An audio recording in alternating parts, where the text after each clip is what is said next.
The name on the folded card punched the air out of his chest before he could even find the classroom, and for a breathless second he wondered what it would feel like if the past suddenly stood up and asked him to explain every choice he had made since losing everything. What if this happened to you, after years of scraping by, after telling yourself the door was closed forever, after teaching your heart to survive on quiet routines and small victories, and then it opened without warning on a Tuesday night at a parent-teacher event? Michael Reed stood in the hallway of an elementary school in Ohio, the waxed floors smelling faintly of disinfectant and crayons, his hand wrapped around the warm fingers of his daughter, Ava. He was 37 and felt older in the way people do when life teaches them patience by force. He worked maintenance at a local hospital, nights and weekends when he could, and spent mornings packing lunches and braiding hair he had learned to handle through YouTube videos and sheer love. Being a single dad had hollowed him and rebuilt him at the same time, teaching him endurance but leaving little room for dreams. He had not come to parent-teacher night expecting anything except polite smiles and reminders about homework. Across the room, framed by posters of multiplication tables and construction paper sons, stood Sarah Whitmore, and the sound of his own heartbeat became embarrassingly loud. She looked different and exactly the same, her hair pulled back with the confidence of someone used to boardrooms and cameras, her posture calm and certain, her eyes still capable of softening the world when they focused on one thing. She was the first woman he had ever loved, the one he had let go when the future cracked beneath them years ago, the one whose life had kept moving when his head narrowed to a single bright point named Ava. Sarah had become a CEO, the kind whose name appeared in local business sections and charity galas, the kind whose schedule was booked months in advance. Michael knew this not because he followed her, but because news had a way of circling back in small towns, and because he had once Googled her on a night when the apartment felt too quiet. Seeing her now, holding her own child's backpack strap, grounded him in a strange mix of pride and ache. If you were in his place, would you step forward or pretend the past was a story you no longer recognized? Their lives had split the year Michael's wife died unexpectedly, leaving him with a newborn and a grief that made the world feel underwater. Sarah had loved him then, had offered help, patience, a shared future that frightened him because it required believing happiness could survive loss. He had pushed her away with the clumsy cruelty of a man afraid of needing someone too much. He had told himself it was kinder to let her go than to ask her to carry his pain.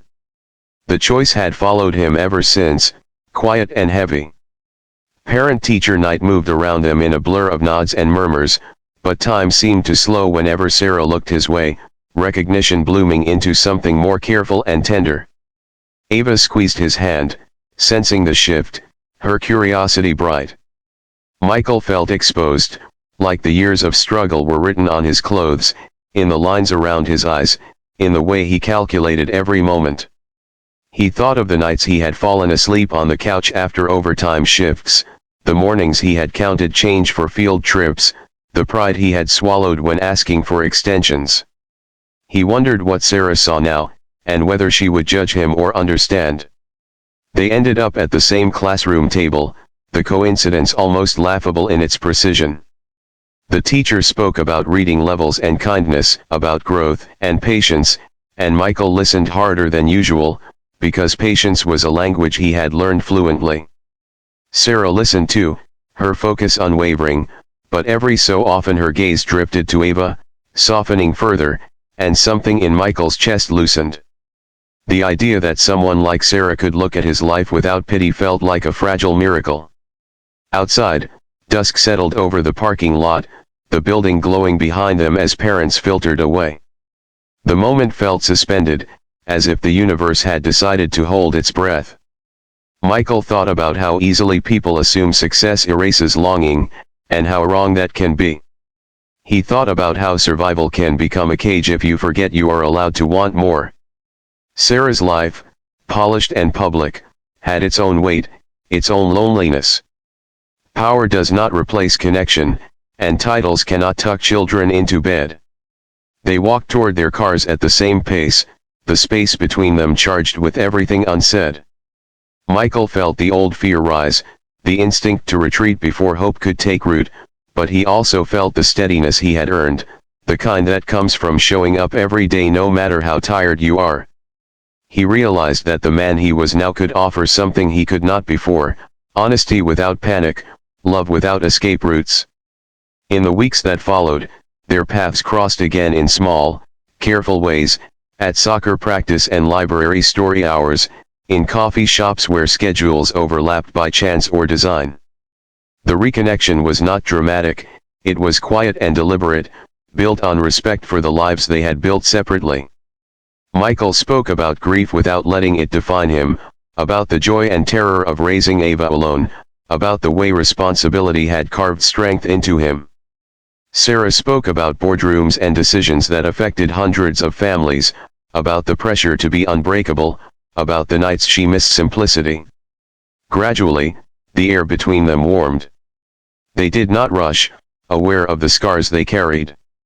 Michael learned that Sarah's success had not shielded her from regret, that she had loved him in ways that lingered, reshaped but alive.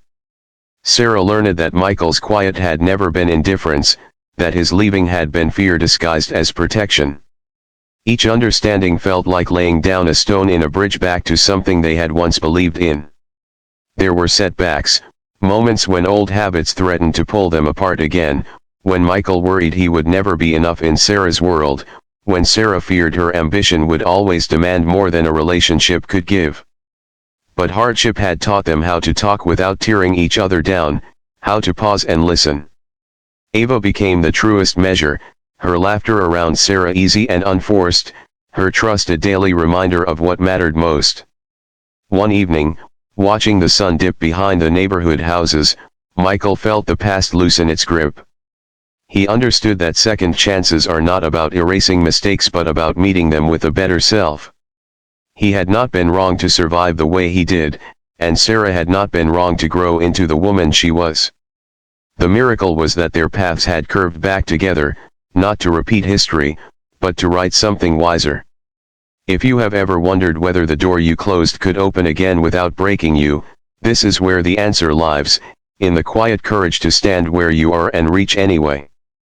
Before the story ends, I want to ask you something from the heart.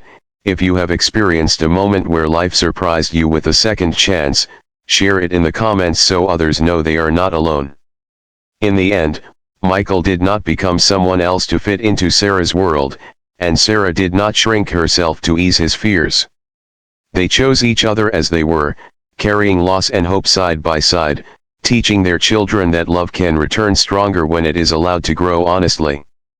And if this story stirred something in you, if it made you think about forgiveness, timing, or the quiet power of showing up, please gently like, comment, share, and subscribe, only if it truly touched your heart.